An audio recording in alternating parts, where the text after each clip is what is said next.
orang yang dicintai disebut dengan mahbub. Mahbubun. Ya, orang yang mencintai disebut dengan muhibbun. Kalau kita ingin satukan keduanya, mencintai dan dicintai, maka kalimatnya berubah menjadi habibun. Habib, orang yang dicintai.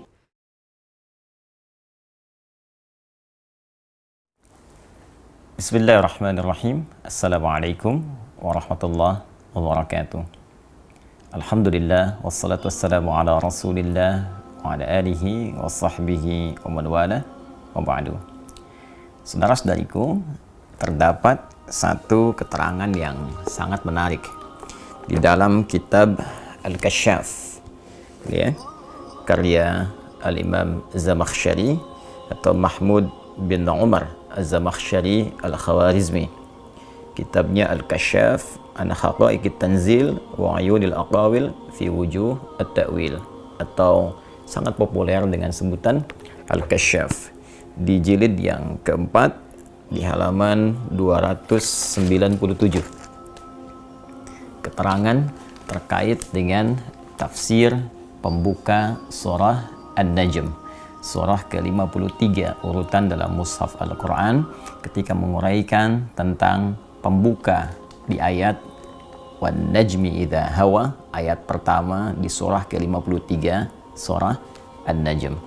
Dari sekian banyak pendapat, terkhusus 3 pendapat populer di kalangan para ulama tentang wan najmi idza hawa, ada yang menafsirkan dengan bintang Thuraya atau kejora, ada yang menafsirkan dengan tetumbuhan yang mulai jatuh, ada pula yang menafsirkan dengan turunnya Al-Quran secara bertahap. Namun demikian, ada keterangan yang sangat menarik yang diungkap oleh Al-Imam Az-Zamakhsyari dalam kitabnya ini. Mari coba kita simak dan kita bacakan bersama. Bismillahirrahmanirrahim.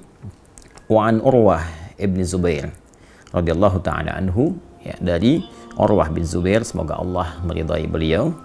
Beliau menyampaikan anna Utbah ibni Abi Lahab, bahwa Utbah bin Abi Lahab, Utbah ini satu di antara putranya Abu Lahab.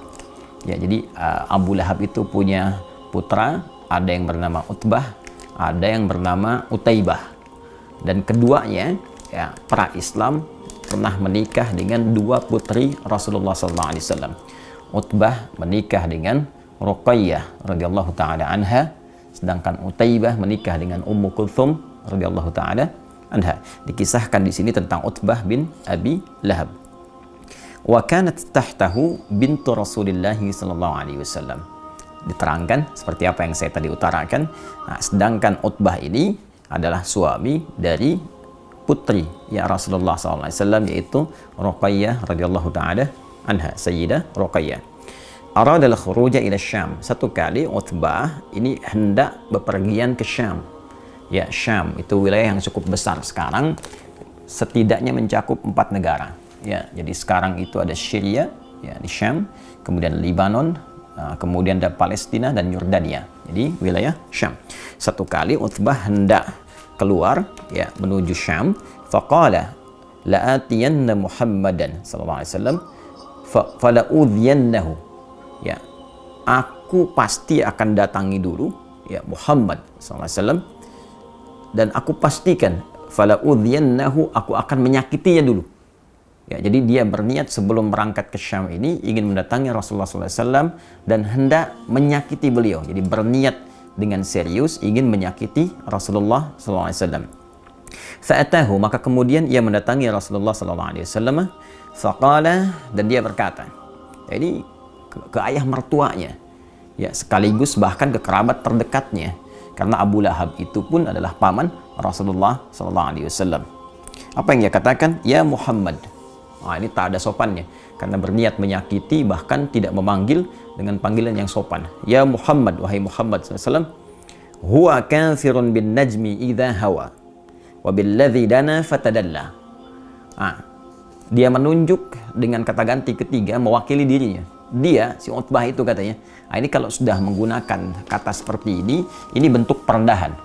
Jadi seakan-akan tidak menganggap kehadiran Rasulullah SAW. Dia menunjuk dirinya besar dan berkata, dia, tahukah engkau Muhammad SAW, dia si Utbah itu, anaknya Abu Lahab. Padahal dia yang berkata, ya, kafirun bin najmi idza hawa. Orang yang ingkar bin najmi idza hawa. Ya, di sini kalau kita artikan tadi kepada 3 arti yang semula, diantaranya Al-Quran yang diturunkan, ya, dia berkata, si Utbah itu ingkar terhadap seluruh wahyu, ayat-ayat yang diturunkan ya kepadamu Muhammad sallallahu alaihi wasallam. Wabilladzi dana fatadalla, ya, dan juga ingkar terhadap yang mendekat kepadamu dan menurunkan wahyu. Nah, ini Jibril alaihi assalam. Thumma, maka apa yang dia katakan? Pertama, dia mengungkapkan pengingkarannya terhadap risalah dan nubuwah Rasulullah sallallahu alaihi wasallam dengan bahasa yang sangat kasar. Kemudian thumma tafala fi wajhi Rasulullah sallallahu alaihi wasallam. Waliyadzu billah. Kemudian ia meludah, ya, melecehkan wajah Rasulullah sallallahu alaihi wasallam, meludah di wajah Rasulullah sallallahu alaihi wasallam, wa radda alaihi ibnatahu wa talaqaha. Kemudian mengembalikan dengan kasar putri Rasulullah sallallahu alaihi wasallam Sayyidah Ruqayyah dan menalaki langsung di hadapan Nabi. Anda bayangkan, datang kepada Rasulullah, ya, dengan kalimat yang kasar, dengan pengingkaran yang tegas, meludahi wajah Nabi dan merendahkan putri Rasulullah SAW, dikembalikan kepada ayahandanya dengan cara yang sangat tidak terhormat. Ya. Maka apa yang terjadi? Faqala Rasulullah SAW, maka Nabi pun langsung, ya, bersabda SAW, merespon apa yang diperlakukan oleh Utbah kepada beliau SAW dengan satu kalimat yang singkat dan padat. Allahumma sallit alaihi kalban min kilabik. Ya Allah, mohon kirimkan, ya, anjing di antara anjing yang paling ganas milikmu, ya, untuk menghancurkan Utbah ini. Jadi salit itu bukan cuma datang, tapi menghancurkan, merobek tanpa sisa. Ya, ini kalimat yang sangat jarang diungkapkan Nabi Sallallahu Alaihi Wasallam. Anda bisa saksikan bahwa Nabi pun pernah datang ke Taif dalam sejarah, ya, berdakwah, beliau sampai dilempari, sampai berdarah-darah. Tapi ketika diminta oleh malaikat untuk bermohon kepada Allah agar penduduk Taif diazab oleh Allah, apa yang Nabi katakan? Ya, jangan lakukan. Fa innahum qaumun la ya'lamun. Mereka belum tahu saja, mereka belum mengerti. Boleh jadi kelak di tempat ini akan tiba orang-orang beriman, akan datang kalangan lelaki, perempuan, besar, kecil, dan mereka mungkin akan beriman kepada Allah dan Rasulnya. Tapi yang paling menarik, di kasus ini Rasulullah tidak banyak berkata, tidak banyak berungkap, bahkan langsung bermohon kepada Allah untuk mengirimkan hukuman yang pantas bagi Utbah bin Abi Lahab. Saya ingin teruskan dulu bagaimana kisah selanjutnya, nanti kita akan ambil kesimpulannya. Kemudian wa kana Abu Talib hadiran fawajima laha. Ya, dan pada saat itu ada paman Nabi SAW, yaitu Abu Talib, ya, menyaksikan peristiwa itu. Fawajimalaha, ya, ini diartikan di sini wajimalah sakata wa dhaharatid dahsyah fi wajhi. Ya, beliau langsung terpaku, ya, sakata, kemudian sakata ini diiringi dengan dahsyah, terpaku, ya, terpaku, kaget, ya. Jadi kalau Anda mendengar satu peristiwa seperti ada tersengat halilintar, kalau penerjemahan sekarang, jadi beliau langsung terpaku, kaget, kan, dan ada rasa yang sangat dahsyat, ya, terkaget-kaget di wajahnya, tanda kekhawatiran yang sangat dalam. Ya, waqala, kemudian beliau berkomentar, maka aghnaka ya ibna akhi an hadhihi ad-da'wah. Ya, kamu nggak akan mungkin lolos, wahai anak saudaraku, dari doanya Muhammad sallallahu alaihi wasallam. Jadi Abu Talib menyadari apa yang disampaikan Rasulullah SAW pasti terjadi. Ya, jadi saking kagetnya, karena ini beliau ini lembut. Rasulullah ini lembut, disakiti pada dirinya, kemudian juga ada yang melempari, menjahili, itu membalas dengan balasan yang sangat luar biasa beradab, sangat mulia. Tapi di kasus ini, itu Nabi sampai mengeluarkan kalimat doa yang sangat dahsyat, sehingga membuat keadaan Abu Talib terpaku. Ya, dan berkomentar, maka aghnaka ya ibna akhi an hadhihi ad-da'wah. Kamu tidak akan pernah lolos, wahai anak saudaraku, maksudnya ke Utbah bin Abi Lahab, dari doa yang disampaikan oleh Rasulullah sallallahu alaihi wasallam. Faraja'a Utbah ila abihi fa akhbarah. Maka Utbah pun pulang kembali, ya, menemui bapaknya dan mengabarkan apa yang telah terjadi. Ya, dia mengabarkan tindakannya dan respon Rasulullah sallallahu alaihi wasallam. Thumma kharaju ila Syam, kemudian mereka pun berangkat ke Syam. Ya, fanazzalu manzilan, ya, maka mereka singgah di satu tempat, di satu rumah kediaman, fa asyrafa alaihim rahibun minad dair. Ya, maka menerima mereka, ya, salah seorang rahib, pendeta minad dair, ya, dari wilayah tersebut. Faqala lahum, maka pendeta itu berkata, mengingatkan kepada Abu Lahab, Utbah dan rombongannya, ya. Inna hadhihi ardun musbi'ah. Hati-hati. Tempat ini tempat yang tidak biasa, banyak binatang buas, ya.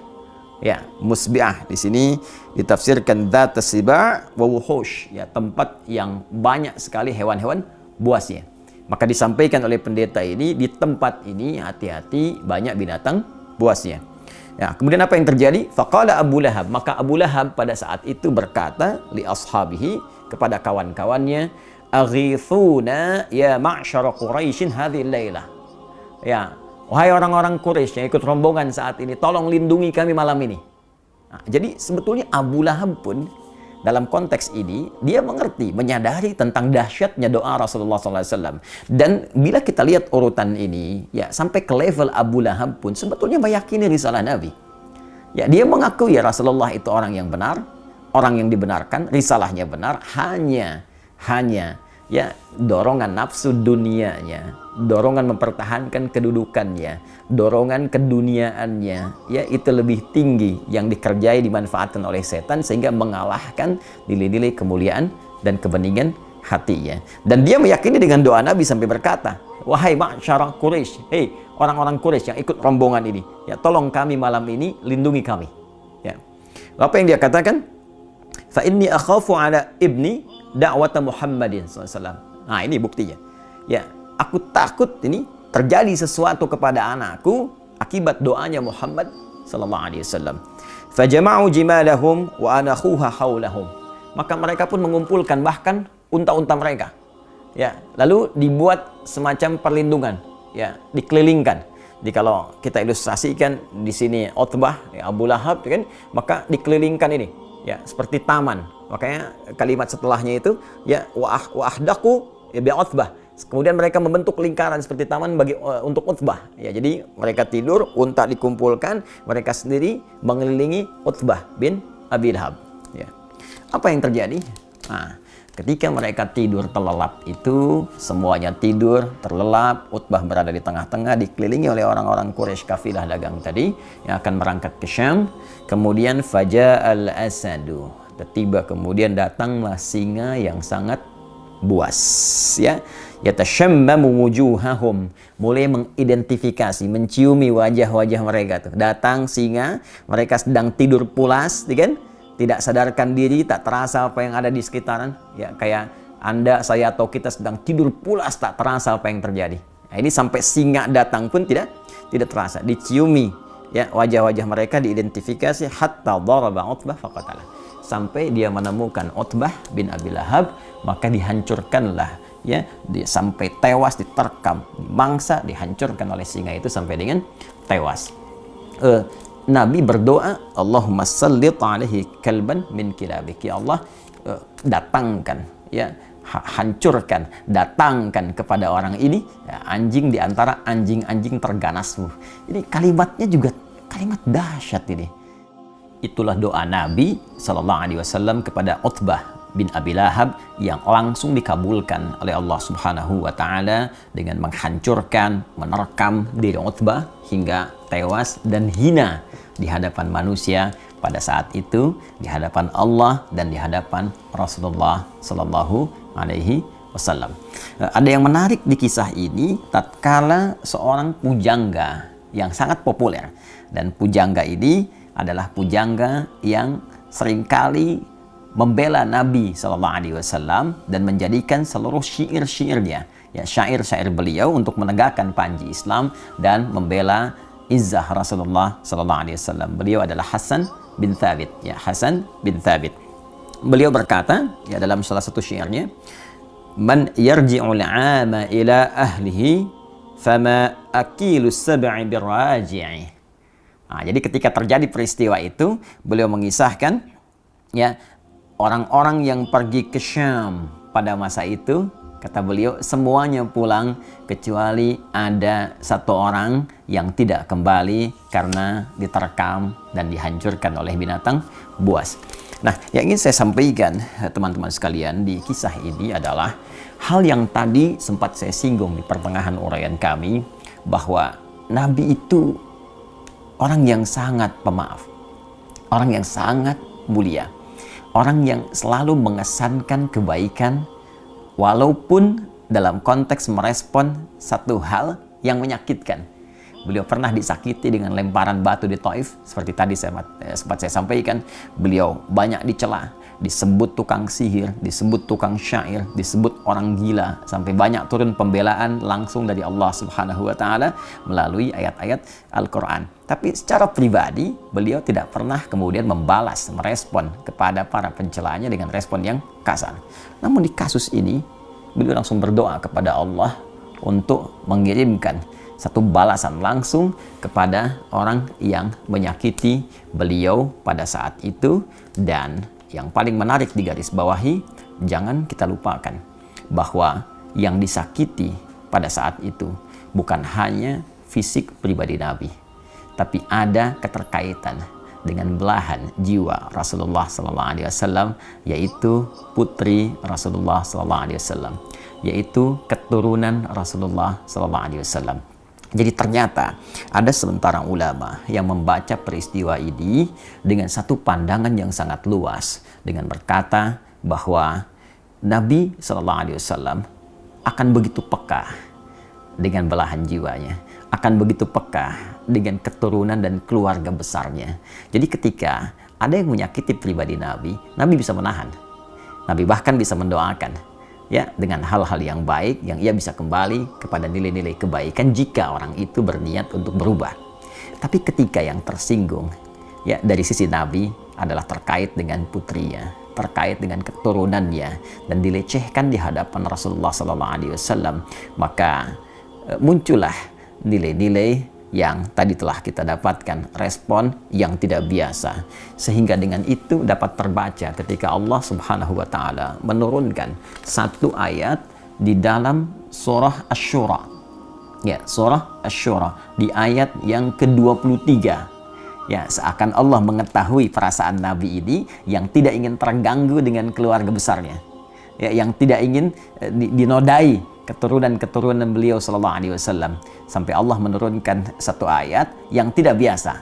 Ya, perhatikan bagaimana Allah menyampaikan di ayat ini, surah ke-42, surah Asy-Syura di ayat yang ke-23. Dzalikal ladzi yubasysyirullahu ibadahu alladzina amanu wa 'amilus shalihat. Ini dibuka dengan kalimat demikianlah Allah memberikan kabar gembira bagi orang-orang yang beriman dan beramal soleh. Ini meneruskan pernyataan Allah di ayat ke-22-nya yang menjamin orang beriman beramal soleh ditempatkan di Raudhatul Jannah, di taman-taman surga. Ya, namun setelah itu perhatikan lanjutan ayatnya. Qul la as'alukum 'alaihi ajra. Ya, katakan Muhammad sallallahu alaihi wasallam kepada seluruh umatmu bahwa risalahku ini, dakwahku ini aku sampaikan dengan tanpa mengharap imbalan apapun dari kalian. Aku tak berharap uang kalian, tak berharap harta kalian, tak berharap materi kalian. Illal mawaddata fil qurba. Ya, illal mawaddata fil qurba. Kecuali satu saja. Aku berharap cinta kalian kepada kerabat-kerabatku. Illal mawaddata fil qurba, kecuali cinta dari kalian terhadap kerabat-kerabatku, terhadap hubungan kekerabatan denganku. Mari kita lihat bagaimana komentar para ahli tafsir yang memberikan tafsiran di Quran surah ke-42 Asy-Syura di ayat ke-23. Kita lihat pertama misalnya di At-Tafsir Al-Kabir karya Al-Imam Al-Fakhrur Razi, ya. Ini ada di jilid ke-9. Ya, di jilid ke-9 kita ambil di halaman 595 dan 596. Ya. Nah, beliau memberikan penjelasan bahwa illal mawaddata fil qurba, yang dimaksud al-mawaddah fil qurba, kecintaan kepada kekerabatanku, beliau simpulkan itu ada tiga. Ya, tiga. Satu, bisa umatnya, ya, seluruh umat beliau yang mengikuti seluruh tuntunan Rasulullah SAW dengan benar, ya, mengerjakan segala perintah, meninggalkan segala larangan. Ya, kita bisa lihat di sini, ya, ada tafsiran demikian, kita bacakan. Nah, ini dia, ya. Fa in hamalnahu 'alal qarabah fahumul al, wa in hamalnahu 'alal ummah alladzina qabilu da'watahu fahum aidan al. Ya, jadi tafsiran pertama diartikan seluruh umat Rasulullah sallallahu alaihi wasallam yang mengikuti dakwah Nabi sallallahu alaihi wasallam, mencintai Rasulullah sallallahu alaihi wasallam, mengerjakan perintah-perintah Nabi, meninggalkan segala larangannya, maka mereka pun disebut dengan al, ya, keluarga besar Muhammad sallallahu alaihi wasallam dalam konteks pengikut dakwah dan risalah beliau.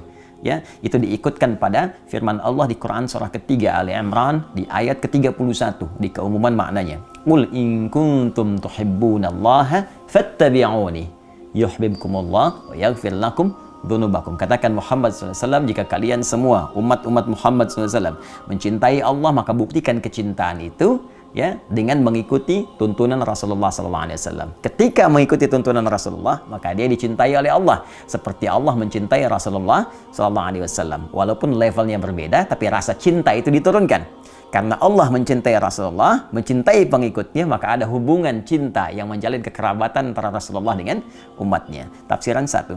Tafsiran kedua diartikan pula dengan sahabat-sahabat Rasulullah SAW. Ya, ini terambil dari isyarat firman Allah, was-sabiqun as-sabiqun ulaikal muqarrabun.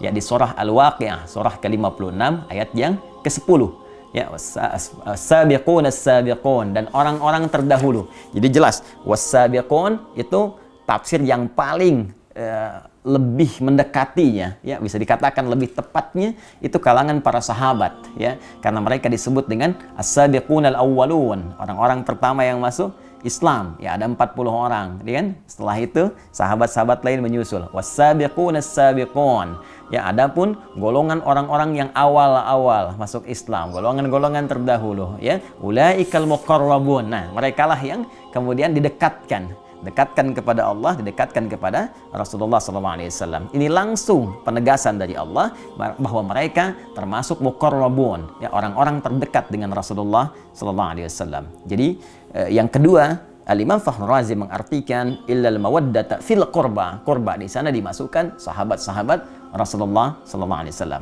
Nah, tapi yang paling menarik ada yang ketiga, dan ini menempati level yang tertinggi. Yaitu langsung keluarga besar keturunan Rasulullah sallallahu alaihi wasallam. Ya, baik, ya, semua tersambung dari Al-Hasan ataupun Al-Husain ridwanullahu alaihima, yang keduanya tentunya tersambung kepada Sayyidah Fatimah Az-Zahra, ya, putri Rasulullah sallallahu alaihi wasallam, istri dari sahabat mulia Ali bin Abi Thalib karramallahu wajhah. Mari kita lihat teman-teman sekalian. Nah, di sini ada peterangan yang sangat menarik, ya.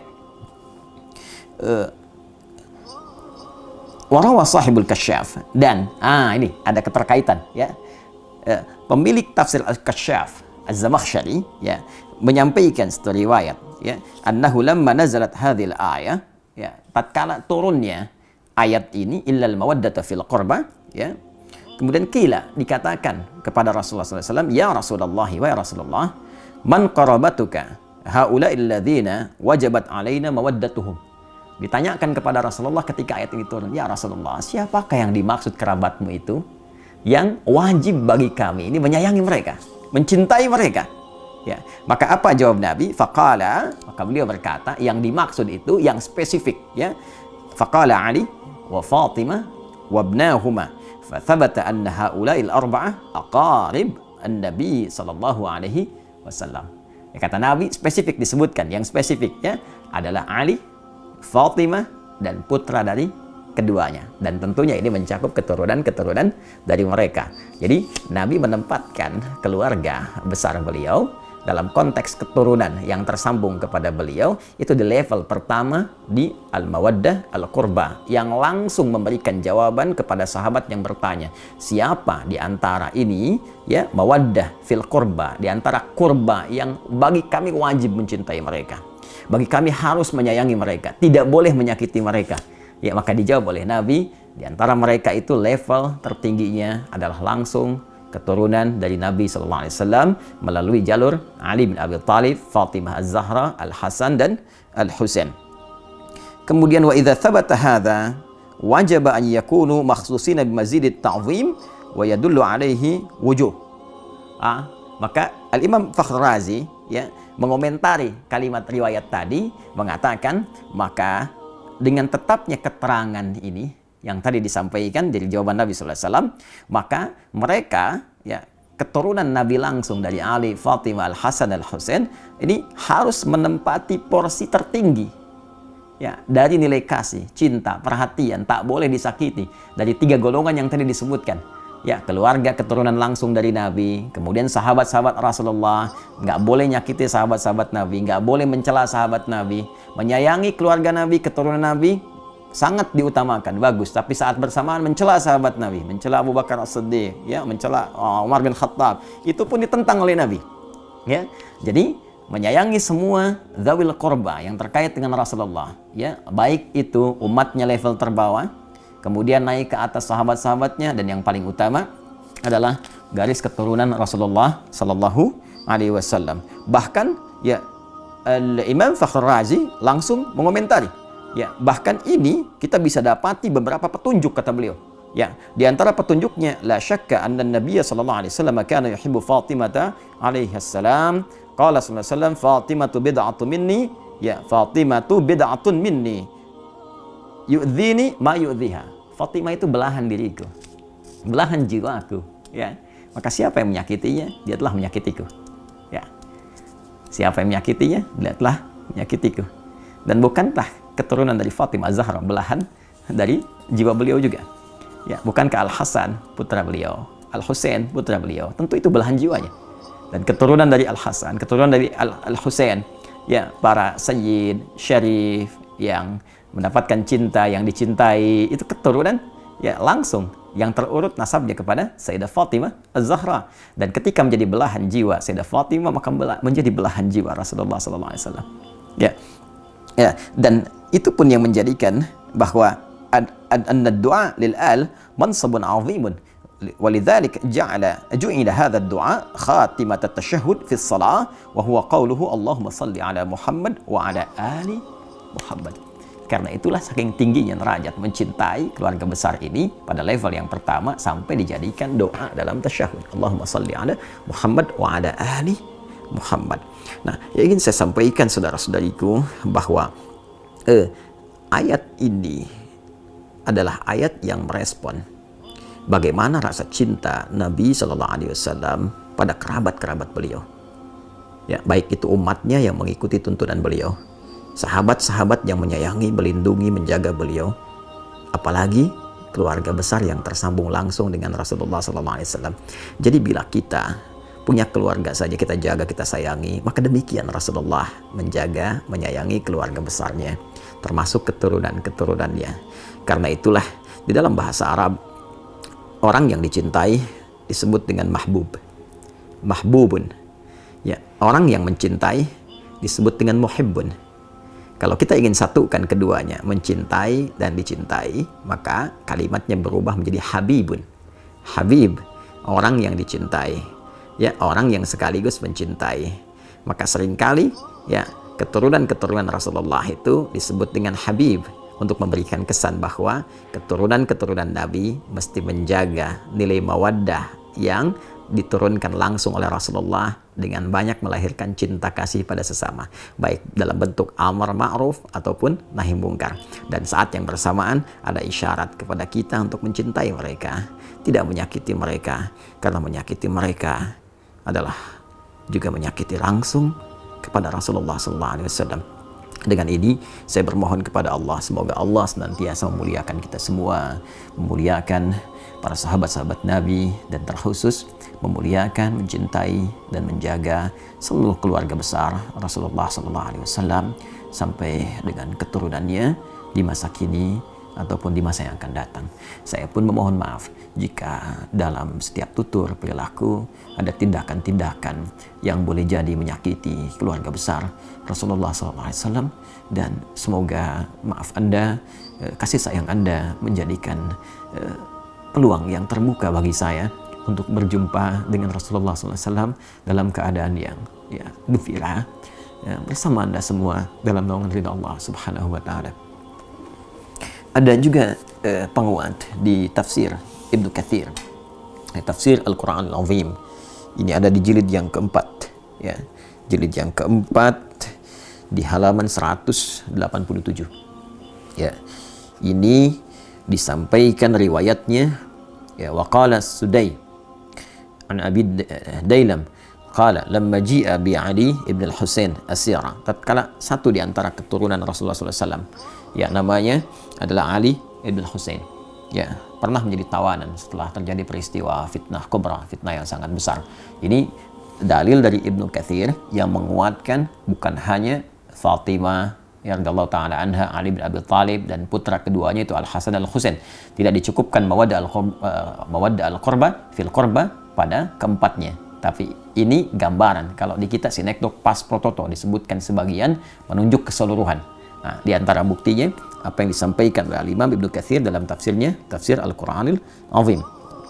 Wa qala As-Sudai, berkata Imam As-Sudai, ya, namanya Ismail, pernah saya sampaikan dalam kajian tafsir, an Abi Dailam qala, ia berkata lamma ji'a bi Ali ibn al-Husain asyara. Tatkala Ali bin Husain ditawan, ya, fa uqima ala darji Dimashq, maka kemudian dia dibawa, ya, ke gerbang kota Dimashq, ya.